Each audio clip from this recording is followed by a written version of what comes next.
Санака Самарасинха, Нам сюда? постоянный координатор ООН в Беларуси. Это правда, вы работали журналистом? Да, давно. В самом начале карьеры я начинал в 17 лет.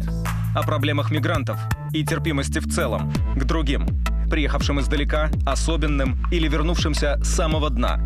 Точка зрения с Викторией Сенкевич. Санака, приятно видеть вас здесь, в студии. Как вы чувствуете себя в Беларуси? Отлично. Ну, во-первых, очень приятно находиться здесь, с вами, в этой студии. Как мы уже говорили, я долгие годы работал журналистом, и поэтому всегда приятно вернуться домой. Чувствуете некоторую ностальгию? Довольно сильную. Несмотря на то, что по ту сторону телекамер я провел больше времени, чем перед камерами, всегда приятно оказаться в телестудии. И теперь, возвращаясь к тому, как я себя чувствую в Беларуси, теперь, прожив здесь более 3 лет, я чувствую себя прямо как дома. Как вы оцениваете ситуацию с правами человека в Беларуси? Я думаю, что самое худшее, что можно сделать для прав человека, это политизировать их. Поэтому, знаете, когда меня спрашивают о правах человека в Беларуси, то прежде всего я говорю, вопросы с правами человека есть в каждой стране, включая мою родную страну, включая Соединенные Штаты Америки, страны ЕС. Поэтому Беларусь не исключение. В то же время я думаю, что важно отметить наличие определенного прогресса в некоторых областях прав человека, в чем нам хотелось бы продолжить оказывать нашу помощь Беларуси. Беларусь поддерживает 17 целей в области устойчивого развития. Насколько долг этот путь и на каком мы этапе? 17 целей устойчивого развития были подписаны всеми мировыми лидерами в прошлом году. Документ, который мы называем повесткой до 2030 года, вступил в силу 1 января этого года. Таким образом, эта стратегия рассчитана на период с 2016 до 2030 года. Мы очень обстоятельно к этому подошли. Мы задавали людям вопросы, в каком мире вы бы хотели жить через 15 лет. Тысячи белорусов заполнили анкету этого вопроса, и тем самым они сказали, вот что мы хотим. Мы хотим более крепкого здоровья, мы хотим более качественного образования, мы хотим лучшей инфраструктуры, мы хотим искоренить бедность, мы не хотим голодать, и мы хотим защищать нашу планету. Понимаете? В этом по существу и заключаются цели. А что насчет будущего и открывающихся возможностей? Сегодня большой проблемой является зависимость от алкоголя, от наркотиков. Почему так много людей и молодежи страдают от зависимости? Для Беларуси это очень серьезная проблема, но, конечно, эта проблема является очень серьезной и для других стран мира. А, к сожалению, в Беларуси один из самых высоких уровней потребления алкоголя на душу населения, особенно среди мужчин. Почему это происходит? На самом деле, думать так — это следствие самой человеческой природы. А знаешь что? Я могу сейчас повеселиться, а завтра кто-нибудь это все уберет. Понимаете? Поэтому я могу, скажем так, сейчас эксплуатировать свое тело. Я знаю, что если курить, то заболеешь раком. Но я также знаю одного человека, который курил и дожил до 100 лет. Со мной этого никогда не произойдет. Или я не знаю, что будет завтра. Мы же со своей стороны пытаемся что-то делать. Мы начали реализовывать программу, которая нацелена именно на то, что мы называем неинфекционными заболеваниями. 96% людей, которые умирают в Беларуси, уходят из жизни из-за сердечно-сосудистых и онкологических заболеваний. Большая часть этих заболеваний обусловлена злоупотреблением алкоголем и табаком. Значительно хуже ситуация обстоит в сельской местности, или там ситуация более острая, скажем так. В среднем каждый белорусский мужчина употребляет около 30 литров чистого алкоголя в год. Знаете, исторически сложилось так, что в таких ситуациях мы выходим, устанавливаем рекламные стенды, читаем людям лекции, приводим знаменитостей, чтобы они сказали «не пей, не кури».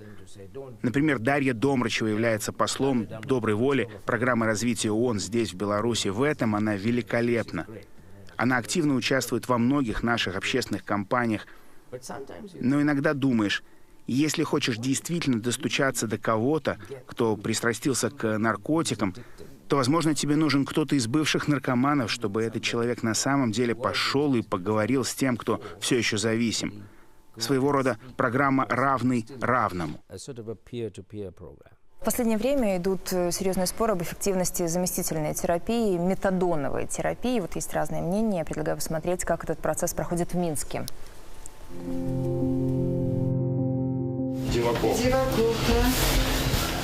Каждый день, вот уже на протяжении 4 лет, Павел проделывает один и тот же маршрут в кабинет заместительной терапии. В 7 утра у него прием метадона. Павел – наркоман с 20-летним стажем. У меня оставалось последние вагоны, последняя электричка. У меня другого выбора не было. Это такой страх, что вам не передать. Это было все выносилось из дому. Все, что не покупалось, все выносилось. До 12 ему лет он был у нас один.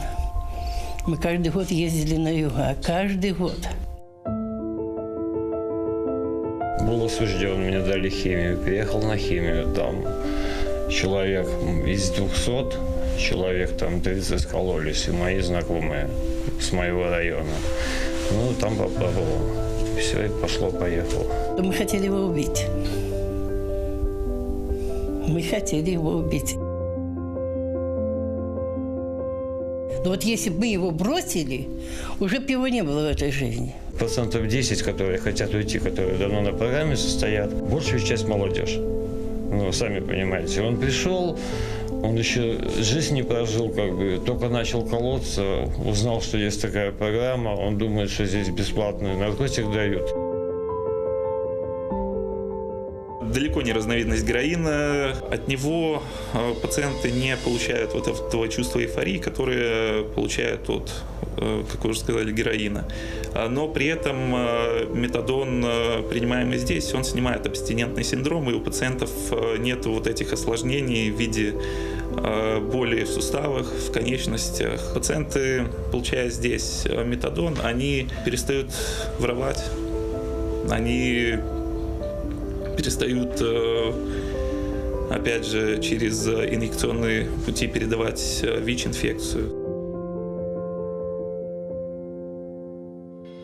Те люди, которые стоят давно, у них цель не то, что прийти сюда, получить что-то бесплатное, а у них цель жить нормальной жизнью, устроиться на работу, создать семью. К осени Павел поставил цель – уйти из программы и навсегда закрыть тему наркотиков. Сейчас он работает в общественной организации, участвует в семинарах по всему миру, в свободное время ходит в театр и пишет картины.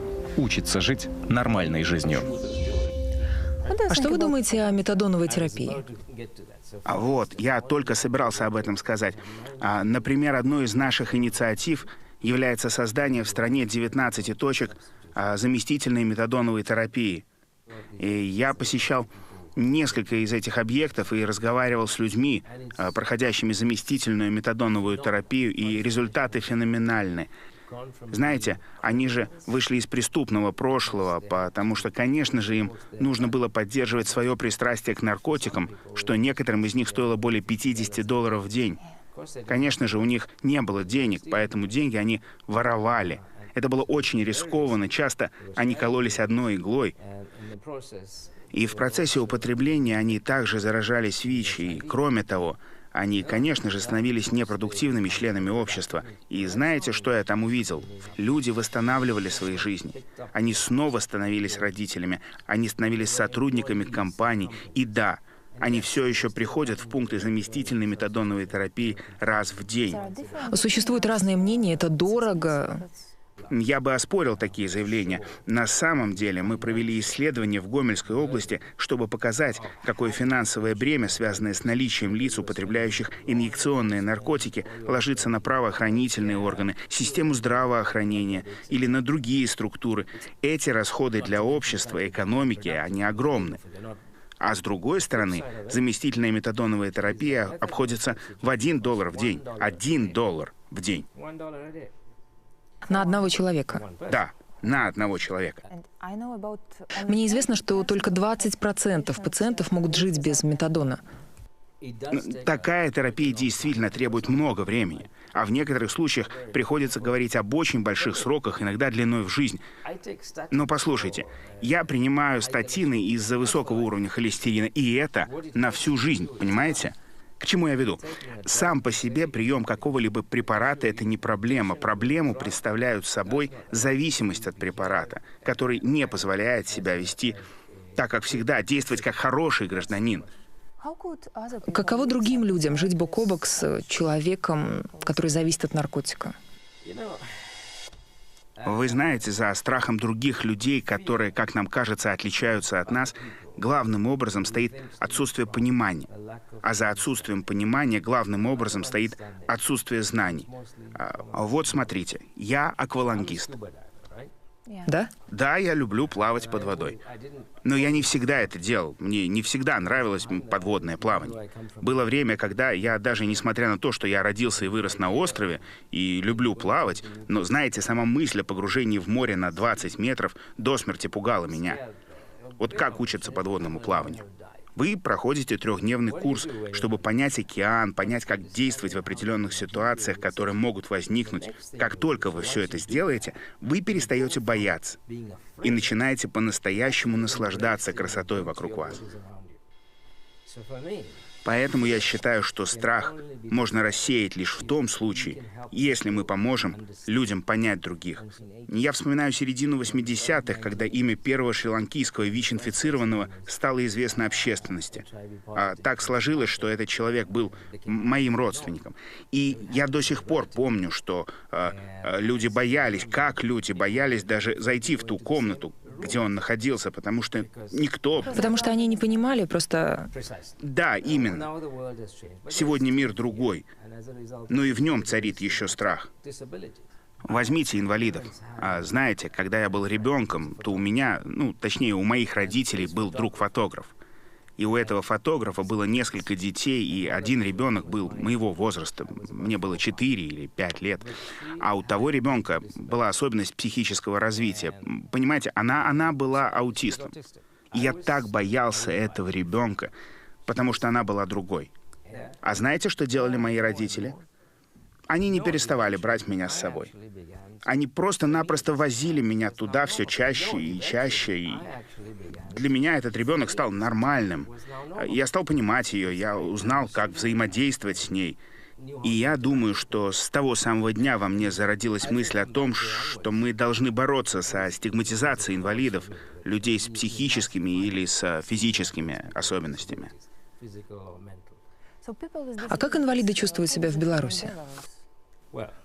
У вас в стране официально зарегистрировано более 540 тысяч инвалидов при населении менее 9,5 миллионов человек. Это много, но это не намного больше, чем общий среднемировой показатель.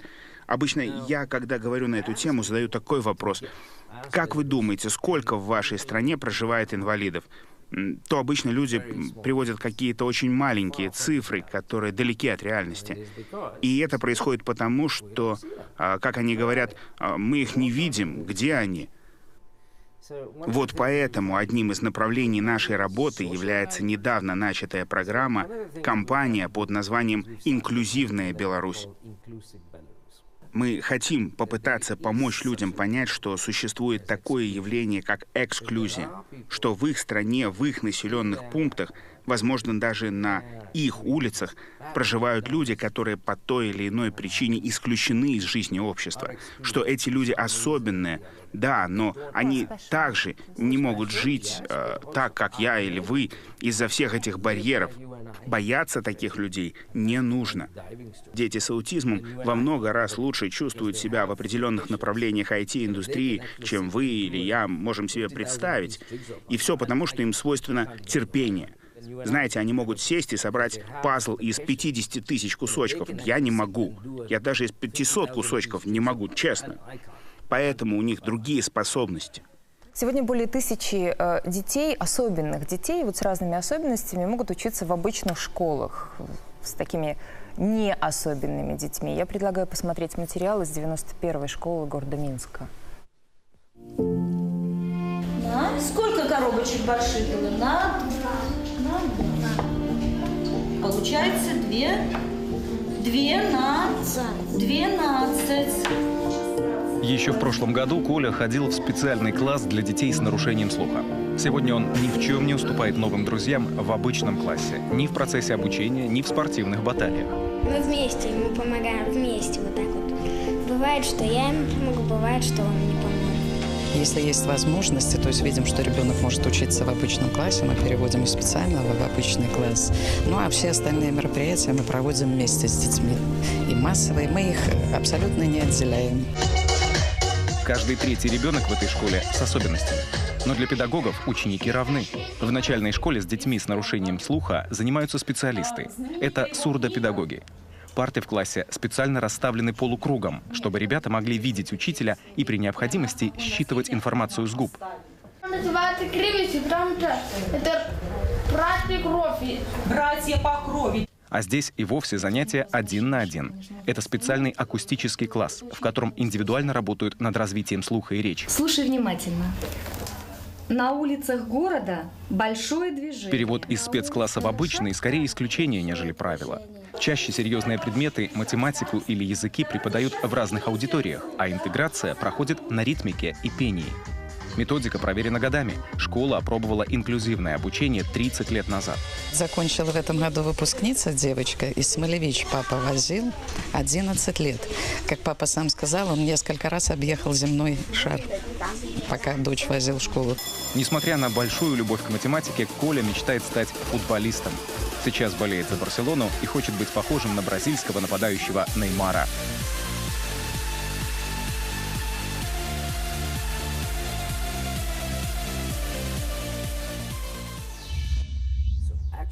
Я думаю, что если вы пытаетесь защитить своих детей, то прежде всего вы не сможете этого сделать. Этот мир слишком мал для этого.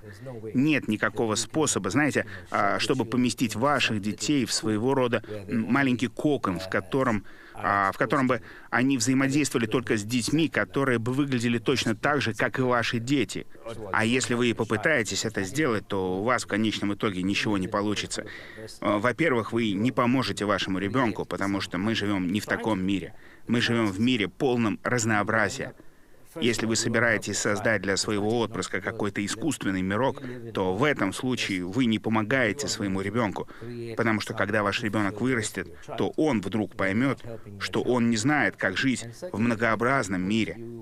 И во-вторых, я думаю, что, поступая таким образом, вы создаете предпосылки для трений в обществе. Каждый раз, когда вы начинаете идентифицировать себя в качестве человека, который отличается от какого-то другого человека, то все, что вы делаете, это строите стены. А вот история о необычном. Мужчине, у него жена, 3 детей, бизнес и инвалидность. В 16 лет Алексей Талай лишился обеих рук и ног. Москва, через неделю Бишкек, Астана. Житель Орши Алексей Талай занимается большой благотворительной работой. Мечтает создать международный фонд поддержки молодых инвалидов. Алексей – успешный бизнесмен, заботливый муж, отец 3 детей. 17 лет живет без рук и ног. Да? Да, привет, брат. Ну, все хорошо. Дома сейчас вот тут занимаемся. Подъезжай к нам, посидим, почаевничаем. В 99-м, накануне Дня Победы, Алексей подорвался на мине времен Великой Отечественной. Ему было 16. Врачи едва вытянули с того света. Я много об этом думал и анализировал. О произошедшем, о моих шагах к преодолению. Как я пришел к дню сегодняшнему. Я понял одно. Если бы тогда, еще в реанимации, либо уже в госпитале в военном, где врачи спасали мою жизнь, я, вы знаете, обиделся на что-то, начал искать виноватых. Если бы это тогда началось, не было бы меня сейчас. Он запретил себя жалеть, себе самому и окружающим людям. Дал слово, сделает все, чтобы больше не видеть слез мамы. Пашенька, послушай, что ты мне как-то обещала, что по садоводству ты мне где-нибудь полазишь, покажешь там. Сейчас у меня рассада, помидоры, огурцов. И как бы что-то стоят на одном месте. Найдем, надо тебе вообще самой приобщаться. Да. Сегодня у Алексея свой бизнес. В центре Орши вместе с младшим братом открыли магазин спортивных товаров. А еще у него 2 сыновей, Марк и Влад, и дочка Даша. Она мечтает о сестренке. Харизма человека, все это как-то по-другому. Оно не дает обращать внимание на какие-то физические недостатки. Я увидела в нем мужчину, в первую очередь, да, и интересного мужчину. Они путешествуют, часто бывают на природе. Недавно купили старый дом на берегу озера, заложили сад и встречают там незабываемые закаты. Он все это придумывает, он все это как бы планирует. Когда там нужно, допустим, крышу починить, когда окна поставить. То, что Алексей называет обычной жизнью, многие считают подвигом. Ведь он доказал, даже не имея рук и ног, можно быть человеком с безграничными возможностями. Я бы хотел рассказать историю. Знаете, примерно 1,5 года тому я приехал в Либерию, чтобы помогать в борьбе против лихорадки Эбола. И некоторые спрашивали меня, почему вы туда едете? Вы же работаете в Беларуси, верно? Вы не должны ехать туда. Вы что, пытаетесь стать кем-то особым, суперменом или кем-то еще? Ну а причина заключалась в том, и то, что нужно понять этим родителям, о которых я говорил, что Эбола сегодня в Либерии, но мы же понимаем, что она не ограничится только Либерией. Эбола, начавшись в Либерии, доберется до Нью-Йорка, Амстердама. Конфликт в Сирии добирается до Парижа. Конфликт на Донбассе сказывается на Минске. Состояние фондового рынка Пекина сказывается на фондовом рынке Нью-Йорка. Я всегда говорю, айсберг, тающий на Северном полюсе, оказывает огромное влияние на Мальдивы. Давайте обсудим эту проблему с мигрантами, с беженцами. В прошлом году в Европе оказалось более 1 миллиона беженцев, и сегодня эта цифра растет. Где же предел терпения, толерантности?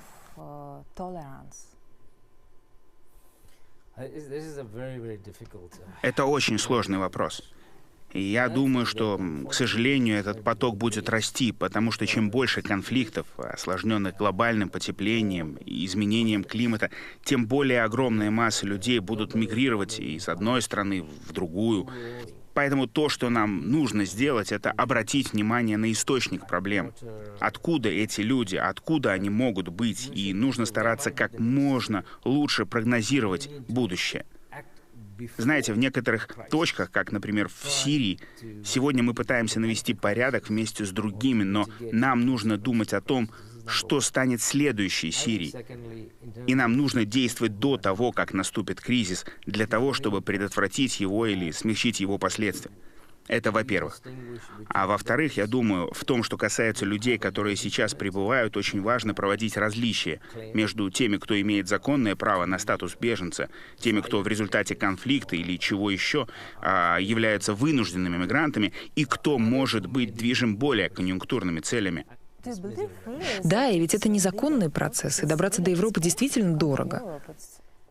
Да, в том-то и дело. И поэтому эти люди тратят сбережения всей своей жизни, возможно, даже берут в долг и рискуют своей жизнью на борту утлых суденышек и платят за это бессовестным преступникам, эксплуатирующим человеческие страдания ради собственной выгоды. Сегодня это бизнес.